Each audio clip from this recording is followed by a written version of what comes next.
Hello, good evening friends. இன்றைக்கி எங்கள் வீட்டில் ஈவினிங் ஸ்நாக்ஸ் வந்து ராகி சேமியாவை வந்து ஒரு பாத்திரத்தில் கொட்டிட்டு ஒரு 5 நிமிஷம் தண்ணியில் நல்லா வந்து ஊற வச்சுட்டு இட்லி தட்டில் வந்து ஸ்ப்ரெட் பண்ணி வச்சுக்கோங்க. நல்லா கொஞ்சம் லைட்டாக அந்த தண்ணியில் உப்பு போட்டுக்கோங்க. நல்லா ஸ்ப்ரெட் பண்ணிக்கோங்க. இதுக்கு வந்து அடுத்து வந்து தேங்காய், நல்ல ஒரு இளந்தேங்காய் அதை எடுத்து கீறி நல்லா துருவி வச்சுக்கோங்க. இந்த சேமியாவுக்கு மேலேயே நல்லா அழகாக வந்து அந்த தேங்காவை வந்து என்ன பண்ணலான்னா அழகாக வைங்க, சூப்பராக இருக்கும்.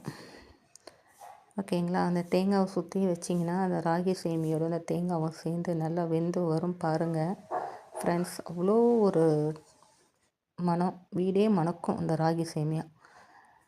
ஸ்டீமர்லேயோ இல்லை இட்லி பாத்திரத்துலேயோ வச்சு வேக வச்சு எடுத்து வச்சுக்கோங்க.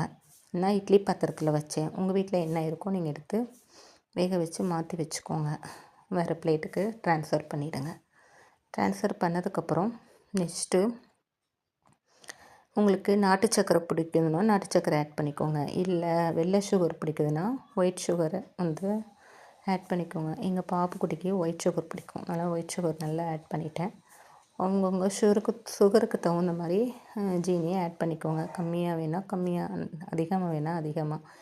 அதோட ஒரு ஸ்பூன் நெய் நல்லா ஊற்றி, நல்லா தேங்காய், ராகி வெந்து வச்ச ராகி சேமியா, அடுத்து வந்து கீ, அடுத்து வந்து ஜீனி எல்லாமே மெர்ஜ் ஆகிற வரைக்கும் நல்லா 2 ஸ்பூனை வச்சு நல்லா கிளறி விடுங்க மக்களே.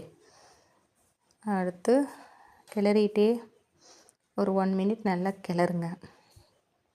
கிளறிட்டே அடுத்த நான் என்ன பண்ணேன்னா எங்கள் பாப்புக்குட்டிக்கு கொஞ்சம் டேஸ்ட் கொடுத்தேன். கரெக்டாக இருந்ததுமா அப்படின்னா டேஸ்ட். அதுக்கப்புறம் அடுத்த பிளேட்டில் ஒரு பனானா வச்சு